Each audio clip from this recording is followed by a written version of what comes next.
Bem, gente, voltamos agora para o segundo bloco com a entrevista com o deputado Isalci Lucas e ficou um tema no bloco anterior, onde o senhor falava de reforma política e especialmente no tocante ao financiamento público de campanha. O que é que significa financiamento público de campanha? Explica para o nosso internauta. O que acontece hoje? Hoje, os candidatos podem receber contribuições de pessoas físicas e pessoas jurídicas, ou mesmo através de partidos. Então, muitas empresas doam para as campanhas milhões, 1 milhão, 2 milhões, 5 milhões. Qual é a empresa, qual é a pessoa física, mas principalmente as empresas, que financiam aí 3, 4, 5 milhões, 10 milhões para um candidato e que não quer depois o retorno disso? Não existe. Então, todo mundo que apoia, investe numa campanha, que é o retorno imediato. Isso é que faz o aumento da corrupção no Brasil. Quer dizer, os parlamentares não têm independência. Eles já têm que dar o retorno para os seus financiadores. E hoje em dia ainda piorou ainda, porque agora vem as doações indiretas, como aconteceu, e eu denunciei isso na CPI agora no Congresso. A Delta, que foi uma das maiores financiadoras de campanha, seja a nível nacional, seja a nível local, ela financiou muito a campanha da Dilma, financiou a campanha de Agnello. Como é que ela financiou a campanha de Agnello aqui? Porque na prestação de contas dele não tem financiamento da Delta. Mas a Delta doou para o PMDB Nacional, e o PMDB Nacional doou para o vice-governador. Mas não tenha dúvida, não tiveram nem o cuidado de fazer uma doação diferente. O mesmo valor que foi doado à Nacional, no dia seguinte, foi só compensar o cheque, foi doado para a campanha do governo. Então, esse financiamento público é muito ruim para o Brasil. O financiamento público de campanha, evidentemente, vai diminuir o valor das campanhas. Então, o deputado federal vai poder gastar, talvez, 80, 70 mil reais no máximo. Dá para o Ministério Público fiscalizar, dá para o seu concorrente fiscalizar. Você sabe exatamente quanto é que dá para fazer com esse valor, diferentemente de hoje. Hoje você tem candidatos a federal gastando 10, 15 milhões na campanha. Né? Então, nós precisamos desse financiamento. Eu acho que é importante para o Brasil, importante para a democracia, diminui o poder econômico na política, porque hoje o Congresso Nacional está representado muito pelo poder econômico. A expectativa de votação dessa reforma como um todo? Acontece esse ano? Nós vamos pressionar para que seja votado no primeiro semestre, porque se não for votado agora, dificilmente será votado no segundo semestre, e aí já compromete para a próxima eleição. Okay. Tem um tema que ficou também, tinha lançado, que é um tema importantíssimo, que é a questão da educação. O senhor é muito atuante nisso, trabalha com educação, ciência e tecnologia, mas essa questão da lei de responsabilidade da educação, o que é que significa isso? Eu participei, como ainda participo, das comissões especiais na área de educação, do Plano Nacional de Educação, que acabamos de aprovar. Nesse Plano Nacional de Educação tem 2 pontos básicos. Primeiro, os 10% do PIB para a educação, ou seja, 10% da arrecadação do governo tem que ir para a educação. Por isso é que está tendo problema aí com os royalties, porque o Executivo espera que o Congresso aprove que os royalties do petróleo seja todo ele para a educação, exatamente para poder atender aquilo que nós já aprovamos, que é 10% na educação. Na própria lei do Plano Nacional de Educação, nós estabelecemos também a criação, no prazo de 1 ano, a votação de um projeto que também tramita na Câmara, e eu também participo da comissão, que é da Lei de Responsabilidade Educacional, que é exatamente atribuir responsabilidades para os executores. Não adianta responsabilizar somente o diretor. Nós temos que responsabilizar o diretor, que não é eficiente, temos que responsabilizar o prefeito, o secretário, o governador, o ministro da Educação e o próprio presidente da República. Então, essa lei de responsabilidade educacional, ela é muito parecida com a lei de responsabilidade fiscal.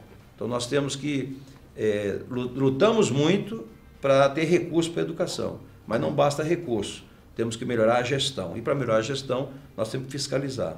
E essa lei tem esse objetivo, fiscalizar e penalizar a má gestão, o desvio de recursos públicos. E é isso que a população quer. Agora eu vou aproveitar o link de educação e vamos transferir o assunto a nível nacional para nível local, aqui do DF. As aulas começaram essa semana, da rede pública. E tem toda essa crise aí que diz respeito à implantação ou não dos ciclos de semestralidade. Como é que o senhor vê isso, esse descaso, esse assodamento em implantar uma coisa que em tese é bonita, mas enfim, não foi conversado com ninguém. Bem, primeiro é o seguinte, a educação no Distrito Federal foi deixado para terceiro plano, né? O governo não fez absolutamente nada em prol da educação no Distrito Federal. A começar pela questão física. O Tribunal de Contas, recentemente, fez um relatório onde 85% das escolas, para cada 100 escolas, 85 não tem condição de funcionamento da forma ideal. Muitas delas sem a mínima condição de funcionamento, sem condições para o professor realmente cumprir o seu papel. Agora, eu participo numa comissão especial também no Congresso da reforma do ensino médio, que lá discutimos várias propostas de mudança, porque precisa mudar de fato. Brasília foi a segunda unidade da federação com o maior índice de reprovação e evasão no ensino médio, chegou a quase 28% de evasão e repetência, é uma coisa absurda. Mas o que acontece em Brasília hoje? É um governo de uma obra só. Você sabe que todo o esforço desse governo está para a construção do estádio. Eu disse, inclusive, botei até um outdoor na cidade dizendo isso. Se nós tivéssemos a ousadia de investir na educação, que nós estamos investindo para a Copa do Mundo, o Brasil seria outro e o Distrito Federal também. Então, o governo só tem essa visão para o estádio. E aí deixou a educação de lado. Você vê, no primeiro dia de aula, o secretário, de uma forma antidemocrática, né, quis implantar essa mudança de ciclos, tanto na educação básica quanto, né, principalmente no ensino médio, mas não discutiu com a comunidade, não discutiu com os professores. O próprio Conselho de Educação votou contra, 7 conselheiros não votaram contra a implantação. O secretário insistiu nisso e o governador, agora, no primeiro dia de aula, está querendo suspender, mas como ele não tem autoridade, nem dentro de casa, nem os secretários o respeitam, o que vai acontecer? Cada escola vai fazer de um jeito e vai virar uma bagunça total. Vai virar um ano perdido para os alunos. Porque na prática é o seguinte, é um projeto interessante, mas desde que seja planejado. Porque, por exemplo, uma discussão que nós estamos fazendo no Congresso, no ensino médio, é exatamente usar a semestralidade do ensino médio. Como tem matérias demais, tem lugar que tem 20 matérias, a ideia é dividir metade no primeiro semestre, metade no segundo semestre. Só que isso não pode ser feito individualmente por um estado, porque o ensino médio envolve em termos nacionais. Por exemplo, o Enem é uma prova nacional, de avaliação nacional. Ora, se você modifica o sistema local, diferentemente do que se cobra depois no Enem, que é a nível nacional, isso já compromete bastante a questão dos conteúdos, né? O próprio aluno fica, em termos competitivos com os demais alunos do país, prejudicado. Eu acho que a educação do Distrito Federal realmente foi esquecida. Não dá para brincar com a educação, né, deputado? Tá? Outra coisa, bom, aí vamos falar de temas assim, são a segurança pública, a saúde, essa questão do estádio e as próprias obras de infraestrutura, 1,5 bilhão já foram gastos no estádio. Você vê agora a inauguração do estádio no Rio Grande do Sul, o próprio Mineirão. O Rio Grande do Sul, o estádio chegou a 500 milhões. Né? Aqui está chegando a 1,5 bilhão,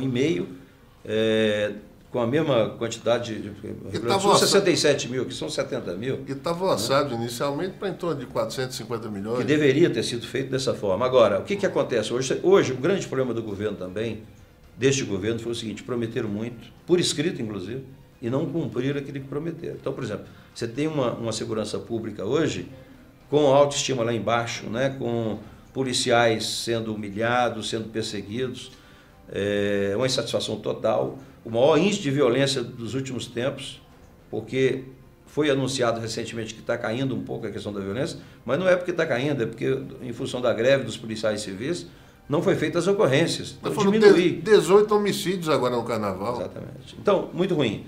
Por quê? Você tem um fundo constitucional que teve um reajuste nos últimos 5 anos de 62%.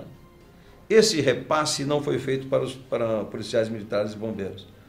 Houve um acordo assinado com a Polícia Civil, na última hora fizeram diferente daquilo que tinha sido combinado. Então, a própria Polícia Civil já está na iminência de entrar novamente em greve.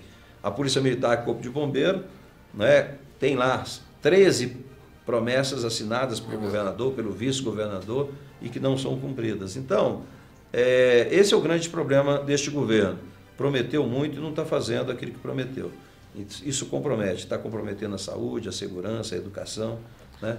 E a situação aí, quer dizer, o pior governo avaliado em todo o Brasil. Nunca se teve um governo com tanta rejeição quanto temos hoje o governo do Distrito Federal. E recursos não faltam, né? São não 2 bilhões, agora vai entrar 2 bilhões e 200 milhões de obra de Começa pelo seguinte, nós aprovamos na Câmara emendas, que nós temos as emendas de bancada.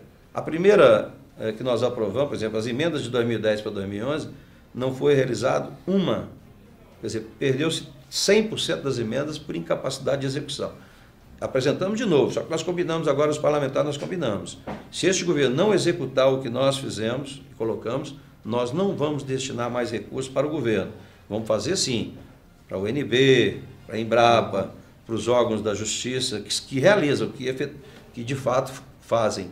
O GDF tem dificuldade na execução. Então tem muito recurso. O governo federal tem mandado muito recurso para cá, mas aqui tem essa dificuldade de execução.